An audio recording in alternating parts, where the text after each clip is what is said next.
Brave 9, a complex mobile RPG with quite the cult following, is now coming to Steam. The game came out back in 2017 to a generally positive reception, praised for its challenging gameplay and impressive artwork. We've reviewed Brown Dust 2, its sequel, which you can find here. Now that the game is out on Android and iOS, is there still some merit to playing the original game on Steam? Well, we're about to find out.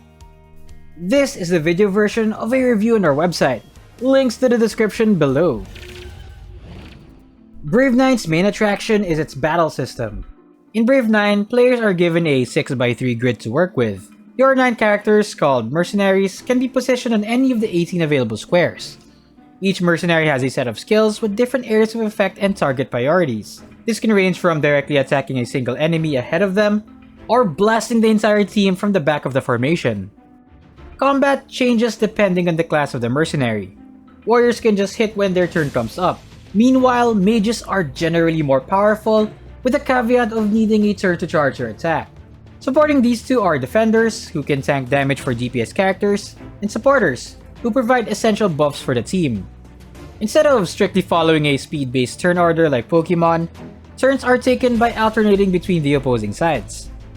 The interaction between the mercenaries, formation, and turn orders make up the bulk of Brave 9's combat design. Players must be able to plan a team that can perform well both offensively and defensively, while being aware that their enemies will be able to move at roughly the same pace. Not only will this require considering how their team will function if certain mercenaries move first, but they must also consider several unforeseen circumstances, such as how they'll interact if some of them get incapacitated. The amount of forethought that must go into each formation is surprisingly deep and complex. What may seem like an excellent formation at first may be a disaster in actual fights. Like mercenaries with a large area of effect attacking only one target, or mage killers getting taunted and attacking a tank instead. Support units also only target the next unit in the turn order, so players also need to consider if the intended target is down, or if the next target after that is still relevant. The game's support effects are so important that they can mean the difference between sweeping victory and devastating defeat. Can't you just change the formation to suit the situation? Well, you can't. Once you've set your formation and started the battle, it'll keep on going until one side is thoroughly defeated. While being unable to adapt isn't a concern for players only doing PvE content, it's undoubtedly a major concern for Arena and PvP.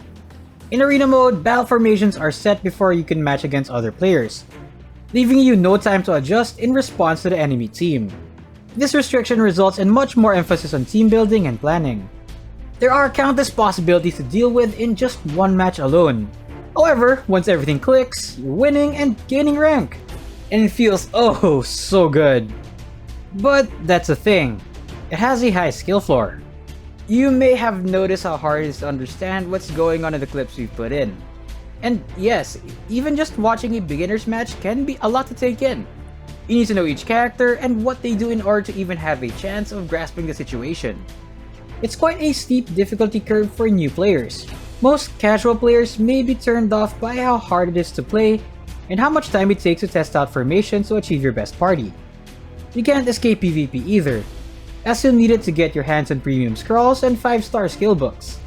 So this game is definitely not for those who are looking for a laid-back gaming experience. Speaking of gaming experience, why not give that subscribe button a click for more video game related content? Since Brave 9 is a game that's been out for a while, there's already a sizable amount of content packed into the game. For those who want an extra challenge, there are 8 different PvP modes, each with its own unique set of rules. Novice Arena is basically the normal PvP but with a few restrictions. First, no 5-star mercenaries are allowed. Second, only 3 4-star mercenaries can be used. All the remaining slots will be populated by 3-star mercenaries. This is good for people who want to participate in PvP, but can't compete with those blessed by RNGesus. There's also challenge content where you can farm various useful items. Event dungeons are also available whenever an in-game event is taking place. It's not all rainbows and butterflies though.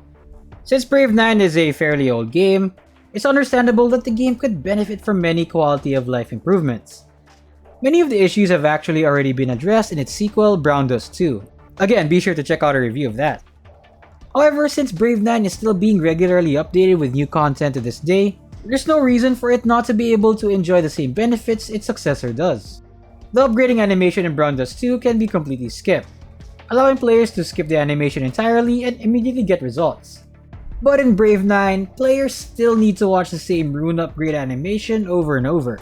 Another issue that Brave 9 has yet to tackle is the congested UI of the Mercenary status screen. You spend a lot of time in the screen upgrading your character, and it just feels dated and congested. And to put it simply, not pretty. In Brown Dust 2, you have an easily digestible UI that shows everything you need to see. There's easy access to gear, costume, info, and leveling up. Plus, it shows the other characters you have to the side for easy character selection. The audio is also lacking. Sure, the battle audio is great, it conveys the impact and force of all the characters' spells and abilities,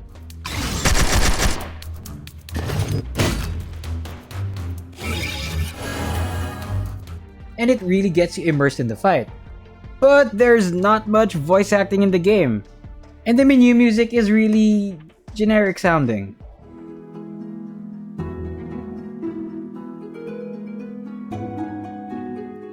A lot of modern games like Honkai Star Rail and Punishing Grey Raven have so much voice acting put into their characters. Their personalities come across more clearly and make them more endearing to players. They don't just have combat lines, they'll also talk when they idle, or when you interact with them in the menus. Brave 9 just doesn't have voice acting for story campaigns and side stories, which is a big shame. Even older mobile games like Soccer Spirits had fully voiced characters that would yell out during combat or make snide remarks in the menus. Despite its age, Brave 9 is undoubtedly one of the most complex turn-based mobile games on the market. Players looking for a game with copious amounts of autoplay, while still having it be challenging, will be pleased with what Brave 9 offers. The PC port has minimal differences between it and the mobile game. For one, most of the game's controls are bound to your mouse's left click. The only addition we have discovered is that the back button on the phone has been replaced on the keyboard's escape button. On the other hand, while the PC version can support a resolution of up to 2560 by 1536, it only stretches the screen and sacrifices the quality of the interface and artwork. Will the PC release have crossplay between it and the mobile version? Apparently not, but that's for the better because it evens out the playing field.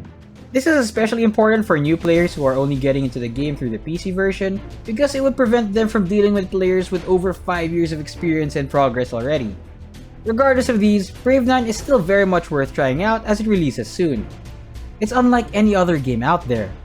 It has a vast array of possibilities built into the many interactions that a battle between 18 mercenaries that no other game like it can deliver. Interested players can wish us the game on their Steam store page below. What do you think of Brave 9? Have you played it before, or are you new and interested? Tell us in the comments below. As always, like, subscribe, check out the website for more video game related content, and we'll see you next time.